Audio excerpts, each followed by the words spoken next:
আরে চলে যাওয়াটা আমার ভেতরে অনেক বড় একটা দাগ রেখে যায়। দিনের পর দিন কাটে, যতই একা থাকি মাথার ভেতর বড়সড় একটা মনস্টার দৌড়াদৌড়ি করে। কতবার সুইসাইড অ্যাটেম্প করতে গেছি আমি নিজেও কাউন্ট করে রাখতে পারিনি। সব ছেড়ে সারাদিন ঐশী মাথার ভেতরে। আমাদের ভালো মোমেন্টসগুলো অলওয়েজ সারাক্ষণ রিপিটে চলতে থাকতো। এভাবে অনেক দিন কেটে গেল। কি রে ভাই, কি হয়ে যেত দিন দিন? কল করলে পাই না, অনলাইনে পাই। আমার দিয়ে আর হবে না রে, আমি আর পারতেছি না। আর তোর ছাড়া আমরা কি করব? তোর সাথে ওর এত সমস্যা কি নিয়ে? ওরা আমার কাজ নিয়েই সমস্যা। আর আমাদের সাথে ফিমেল কাজ যে মেয়েটার সাথে আমার সম্পর্ক কি? আমার বলে আরেকটা মেয়ে। আমার সব কিছু এলোমেলো হয়ে গেছে, আমার আর বাঁচতে ইচ্ছা করে না। তুই এক কাজ কর, তুই ঐশীরে ভুলে যাওয়ার ট্রাই কর। দিন শেষে আপন মানুষ বলতে কেউ নাই আমার। তুই আমার ছেড়ে চলে যাবি না তো কখনো? তোর ছাড়া আমি কই যাব? চল তোর বাসায় দিয়েছি। ঐশীকে ভুলে যাওয়ার জন্য যত চেষ্টা করছিলাম, হাতে থাকা মুহূর্তগুলো ততই মাথায় ঘুরছিল। এই রাতে আর নিজেকে কন্ট্রোল করতে পারলাম না, সব ইগো বাদ দিয়ে কল করে ফেললাম। হ্যালো। ঐশী, হ্যাঁ বলো। কেমন আছো? কেমন রাখছো তুমি? তোমার ছাড়া অন্য কারোর কথা আমি কখনো ভাবতেও পারি না। তোমাকে ছাড়া আমি থাকতেও পারবো না। আমি কথা দিতেছি, তুমি যা বলবা সেটাই হবে। কাল দেখা করো। খুব তো গেছিলা না একলা একলা থাকতে? যাও যাও, আরো থাকো।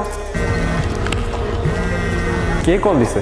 আম্মু কল দিছে বাসা থেকে। আজকে যাও, হ্যাঁ আমার ফ্রেন্ডরা চলে আসবে, ক্লাসে যাবো তো। কোন ফ্রেন্ডরা আসবে আর কেন আসবে? ক্লাস আছে না, আমরা একসাথে যাই প্রতিদিন। যাও, হ্যাঁ আমাদের দেখা হবে কেমন। আচ্ছা আচ্ছা, যাচ্ছি আমি। সাবধানে বাসায় যাও, আর বাসায় গিয়ে আমার জানাই। এই যা, ওরে তো চকলেটগুলাই দেওয়া হলো না।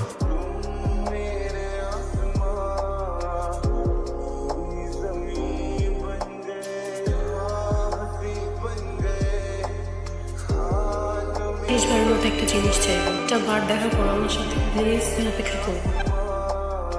আমি জানি আমি অনেক বড় ভুল করে ফেলছি। তুমি কি কখনো আমাকে একটু সময় দিছিলা? আমার এই বয়সে আমার ফ্রেন্ডরা ওদের বয়ফ্রেন্ড নিয়ে ঘুরে বেড়ায়, তুমি কিনা রাস্তায় রাস্তায় ভিডিও বানাও। কখনো দিছিলা সময় আমাকে? বলো। নাফিজ আমাকে একেই মেসেজ করতো। যখন আমরা আলাদা হয়ে যাই আমার নিজেকে অনেক একা লাগতো। মাঝে মাঝে কথা বলতো আমার সাথে। কথা বলতে বলতে কখন যে এত দূর চলে আসছি আমি নিজেও জানি না। নির্জন, কারে বিশ্বাস করবো? এটা তো আমি আমার ভাই ভাবতাম। আমি সময় দিতাম না তাই ওর সাথে। ওদের বয়ফ্রেন্ডের মতো বাবার পকেট মানিতে চলি না। নিজে আর্ন করি, এত ইজি না।